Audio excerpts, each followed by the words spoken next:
In January 1992, charged with the murder of her first victim, Richard Mallory, Aileen Wuornos stands trial.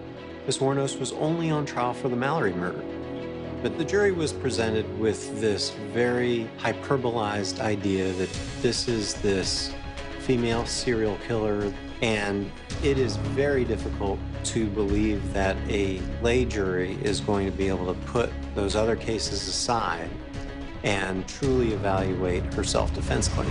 And then he said, "You're gonna do everything I tell you to do, and if you don't, I'll kill you right now." Her defense was self-defense, and it was predicated on her claim that the man she felt she had to kill convinced her he had hurt other women, and he would do it to her as well. She ran around to the front of the car. She shot him again. What we were able to do is show from the manner of some of the homicides that some of these men were shot in the back. Hard to argue that as self-defense when someone is running away from you and you put a bullet in his brain. The case was pretty cut and dried. She was convicted before the trial, actually.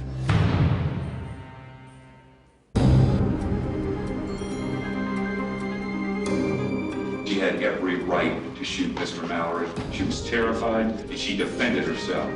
In Miss Wuornos' case, when we got to the end and the closings were going to be done, what I wanted to do is portray her for the person I believe she was. This was a serial killer. This was a woman who killed at will whenever she wanted, and I really wasn't fearful that she wasn't going to be found guilty. This is a story of a person who's been victimized her whole life and never escapes that trauma. And our justice system is not well set up for that kind of a scenario. And because of that, justice is not served, obviously, for the defendant, but justice is not served for the victims or anybody else. The jury left the courtroom to deliberate. In a hot second later, they're back. It took the 7-woman, 5-man jury under 2 hours to reach its verdict. Count 1, verdict. We, the jury, find the defendant, Aileen Carol Wuornos, guilty of first-degree premeditated murder and first-degree felony murder of Richard Mallory, as charged in count 1 of the indictment. I think the jury was only out for 2 hours because the case was so overwhelming against her. There was really nothing to debate.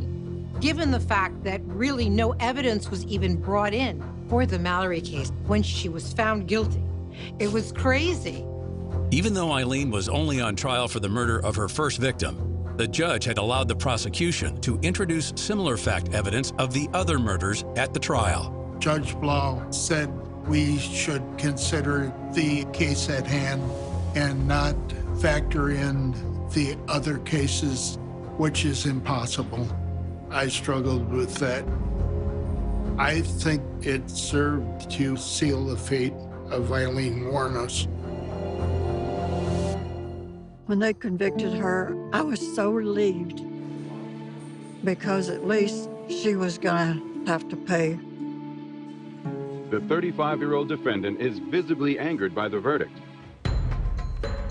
Once the verdict came in that Miss Wuornos was guilty, she screamed out to the jury that she had been raped and that she had defended herself.